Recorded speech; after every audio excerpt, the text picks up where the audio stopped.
এই যে চিংড়ি কমপ্লিট হয়ে এসছে, একটু কষাচ্ছি, কষালেই নামিয়ে ফেলবো। আর একটু ফুটবে চিংড়িটা। ক্যাপসিকাম, পেঁয়াজ কুচি, রসুনটা দিইনি, রসুন পছন্দ করি না, ওই জন্য রসুনটা দেইনি। চিংড়িটা পেঁয়াজ কুচি, ক্যাপসিকাম, টমেটো, কাঁচা লঙ্কা সমস্ত কিছু দিয়ে কষিয়ে জিরে গুঁড়ো, ধনে গুঁড়ো, আদা বাটা, লঙ্কা গুঁড়ো, মিষ্টি, লবণ, পরিমাণ মতো হলুদ সমস্ত কিছু দিয়ে কষিয়ে, মশলাটাকে কষিয়ে চিংড়িগুলো জল দিয়ে চিংড়িগুলো দিয়ে দিলাম। আর এখানে হচ্ছে আলু বেগুন দিয়ে বাবান মাছের ঝোল খাবে, তাই আলু বেগুন দিয়ে মাছের ঝোল করছি। এই যে মাছের ঝোলও ফুটে গেছে, আর এই যে মাছগুলো এখন মাছের ঝোলে দিয়ে দেবো।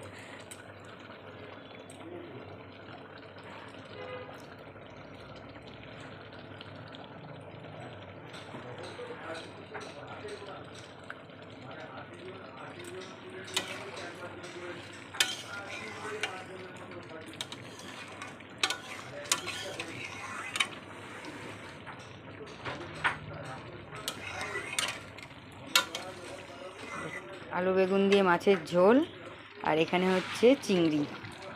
এই দেখো চিংড়ির সাইজগুলো কিন্তু বেশ ভালো আছে, সুন্দর আছে।